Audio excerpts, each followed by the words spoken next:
Microsoft just dropped something that rewrites the rules of three-dimensional generation. Trellis 2.4b, a 4 billion parameter beast that turns a single flat image into a fully textured three-dimensional asset in seconds. Not minutes. Seconds. The old methods using sign distance fields and flexicubes? They choked on open surfaces and non-manifold geometry.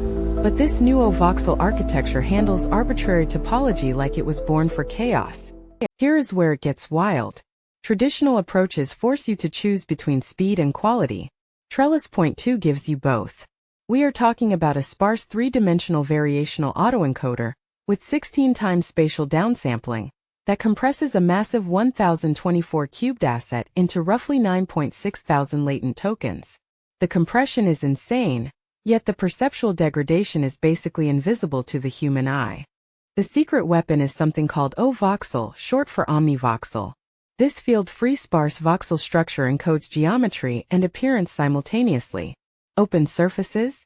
Handled. Non-manifold geometry? No problem. Fully enclosed structures? Easy. And the conversion between meshes and O-Voxels happens in milliseconds to seconds with zero optimization loops. That instant bidirectional flow changes everything for production pipelines. Let us talk about what this model actually outputs because the details matter. You feed it one image, and it generates a complete three-dimensional mesh with full physically based rendering materials including transparency and translucency.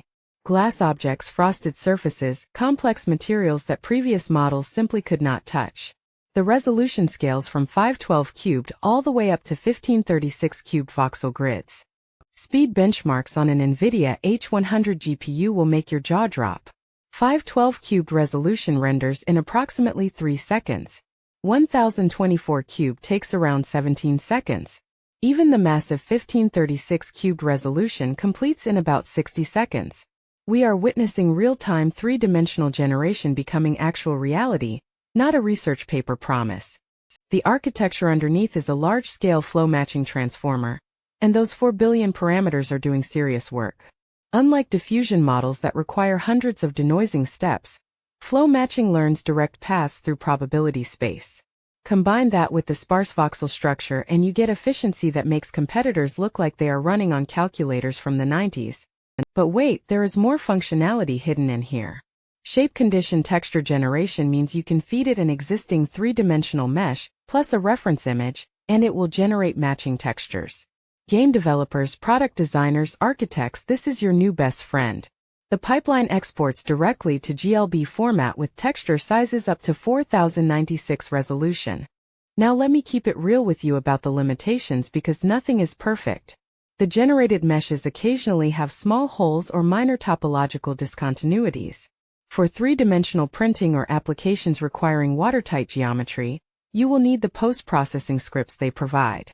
Also, this base model has no human preference alignment, so outputs reflect training data distribution rather than curated aesthetics.